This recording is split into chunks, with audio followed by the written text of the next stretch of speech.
Hey guys, so today I'm so excited.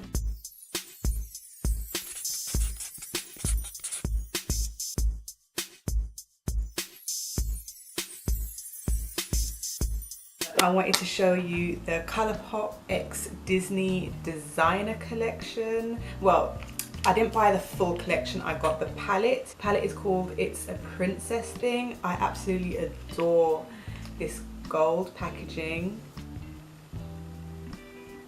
I'm not too sure if you can see all of the signatures on the front and also where it is imprinted with Disney Designer. It's just so pretty.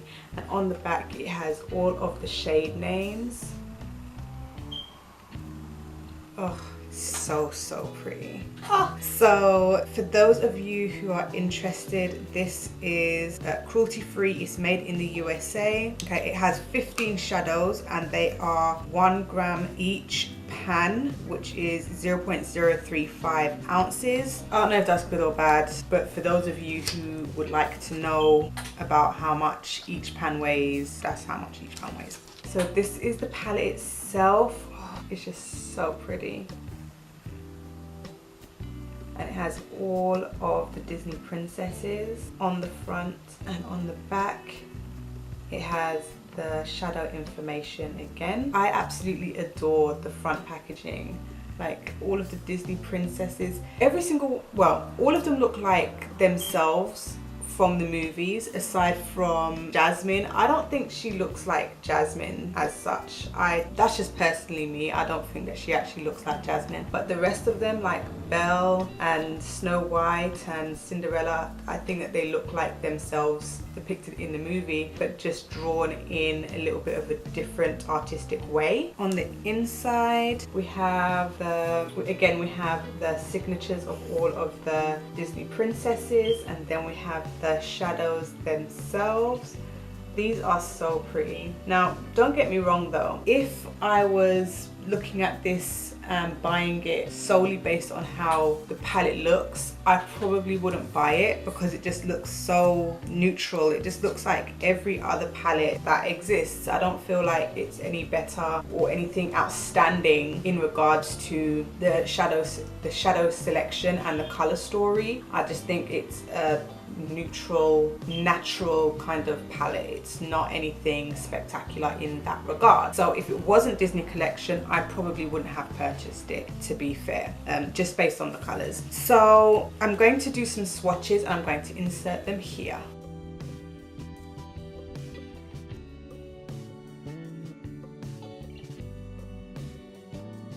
Okay, so as you saw the swatches and all of that, the light shades, they're really light. I'm going to be doing a look now, and I have used this before, just so you know. Okay, so I've concealed my eyes. I'm going to go in with Grumpy, this one here. So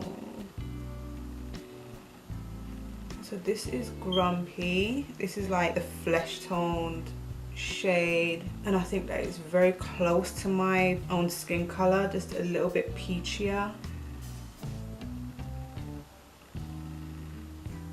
It's really nice for setting. Recently I have been putting on my concealer, patting it out like real good, like real flat, and I haven't been setting it with powder. I have been stamping my eyeshadow on and then blending it out, and I've been setting the concealer that way. But by doing that, I feel like my eyeshadow is sticking onto my eyelid a lot better. So just to let you know what I have been doing. Then I'm gonna go in with Juju, this really pale pink. I'm gonna use the same brush. I'm gonna go just above the crease.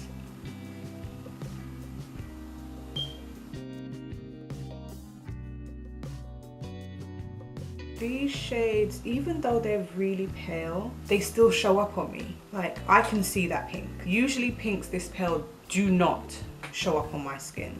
And I haven't got like the deepest skin tone, but it's just sometimes these kinds of shades, they don't pack as much pigment. It just goes to show that there are shadows that can be used, like pale shadows that can be used on deeper skin tones, but they just have to have the right level of pigment in them. Like, you can still do a make a pale shadow and have pigment. So there's that. Now I'm also going to take that same pink and put it here on the side and there on the inner corner as well. Now I'm going to take this shade here, Abu, and I'm just going to go over it there and there. And these shadows, I have to say, they do really work well together. Like, they blend together so easy. The thing is, I don't know if I mentioned it already, this is a $20 palette. I know Colourpop, their eyeshadow palettes are usually about $16, but obviously considering that this is a Disney palette, it's like one of those very exclusive collections. I'm not surprised that it was $20, and I don't mind paying the extra $4 for it. Like, it's not that big of a deal for me personally. Would it have been nice for it to be $16 like the rest of the other palettes? Yeah, but can't always get what you want. One of the shadows, well, there's two shadows that I'm really drawn to. There's this one here called Beast. It's like a brown with gold sparkles, and there's this one here called Midnight Curfew, which is a black with silvery kind of sparkles. It's got like a little bit of a green reflect as well in there. And the thing is with these shadows, it's not an overspray. It looks like the sparkle is within, like mixed into the eyeshadow itself. So what I want to do is use the black one, Midnight Curfew. I want to use that all over the center of the lid, but I want to see how much of that sparkle actually stays. Am I gonna have to use a fixing spray? Like, I don't know, but let's just see how it goes. Just putting it on with a brush. Like, I can see a lot of sparkle. I'm just going to place that on the center. Okay, so I have to say that once I have placed it on exactly where I wanted it to be, the sparkle has kind of disappeared. So I'm gonna go in back with that brown shade that I was using called Abu. And I'm gonna just kind of be like, I'm just blending the edges so that that black isn't so harsh on the edge. I was really hoping that this black would be like sparkly and keep it sparkle, but it has not.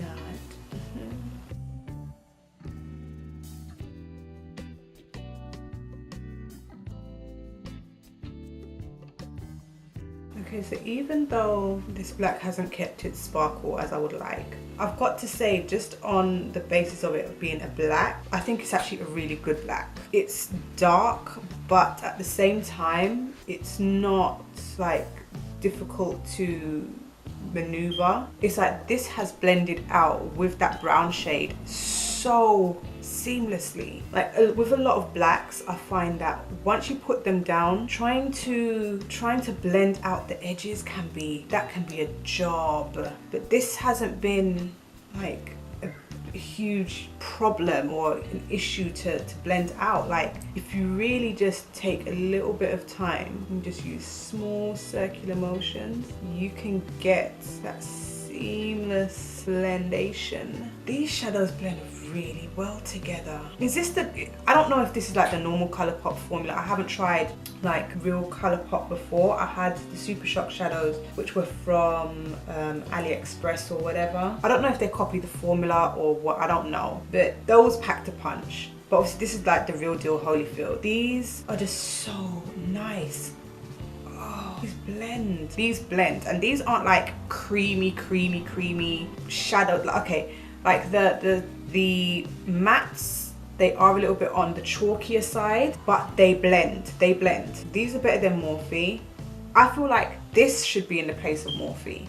Like, I could understand this being in the place of Morphe, where it's really affordable, but it's a really good product. Nothing in this palette so far that I have used, and as I said, I have used it before, nothing in this palette that I have used has been amiss yet. Nothing. This isn't like my best eyeshadow look, but this, just the blending, Jesus. So good. Okay, so I'm gonna go off camera. I'm gonna do the other eye. I'm gonna do my eyeliner, and then I'm gonna come back and talk to y'all.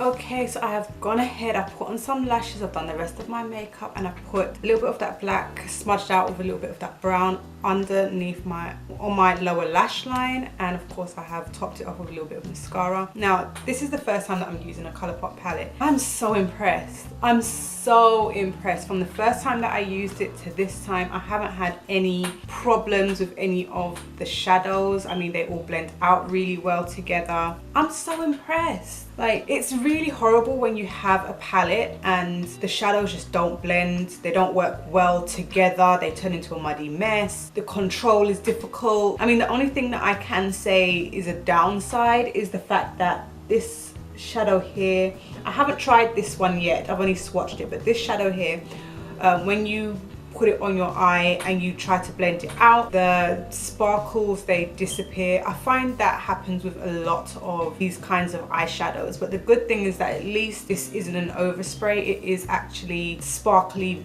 throughout the shadow itself, because I can't stand shadows that have an overspray. Like, what is the point? There's absolutely no point in that. The shimmer shades, when I have used them, they have been quite bright. I haven't used any of those ones today. I might use it on the inner corner. Let me go and put some, yeah, let me go put some on the inner corner. Wait there. What shade should I use? I'm going to use the shade Ray. I'm going to use some spray that on. But yes, I am really happy with the way that this has performed. But as I did say, if I was just buying this on the basis, wow, that's bright. That is so nice. That's cute.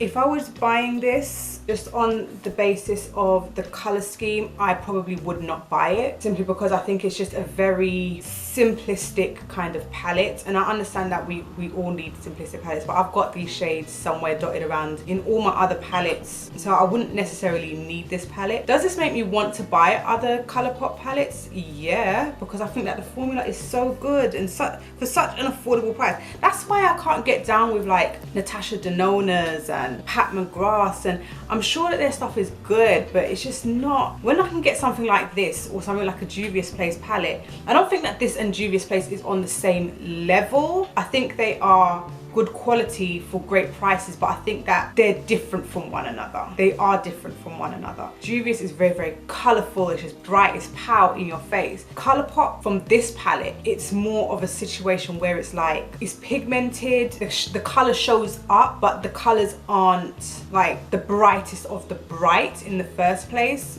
So they are kind of different. But the point of the fact of the matter is, this just goes to prove, when you have brands such as Juvia's and Colourpop, it just goes to show that you don't have to spend loads and loads and loads of money to get quality eyeshadow. Like, you just don't have to. So that's why I just can't get down with price tags that Natasha Denona and Pat McGrath and some other brands like are throwing out there. It's just kind of like, but you can get quality for an affordable price. But you know what, let them do their thing. I absolutely adore this palette. It is still in stock. I'm not too sure if once these are gone, they're completely gone and they're not going to re-up. I'm not too sure if they'll be restocking, but as of the recording of this video, they do still have this palette in stock. I didn't bother to buy the Super Shock shadows.